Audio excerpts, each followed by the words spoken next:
هلا هلا. وصفة اليوم حلا قهوة وما في ألذ منه في الحياة. حلا ما هو جديد، قديم، لكن من ألذ الحلويات اللي ممكن تجربونها، خصوصا في رمضان، لأنها باردة وبنكهة القهوة ولذيذة.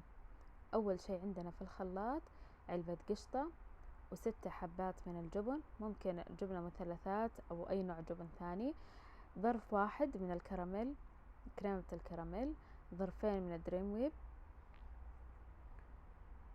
وكمان عندنا ملعقة من قهوة سريعة الذوبان، وظرف قهوة بنكهة البندق أو أي نكهة أنت ثانية تحبوها، وملعقة من الكاكاو البودرة المر طبعا، وربع كوب من حليب مكثف محلى.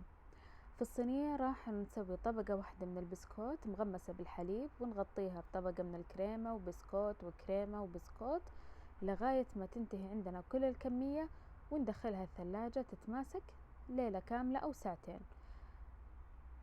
وشوفوا بعد ما تطلع كيف يكون طعمها كريمية ولذيذة، وطعمها مليان قهوة، شيء مرة لذيذ، صدقوني حتحبوها. بس أبسط من الحلا هذا ما فيه. وبس والله، هذه كانت وصفتنا، صحة وهنا.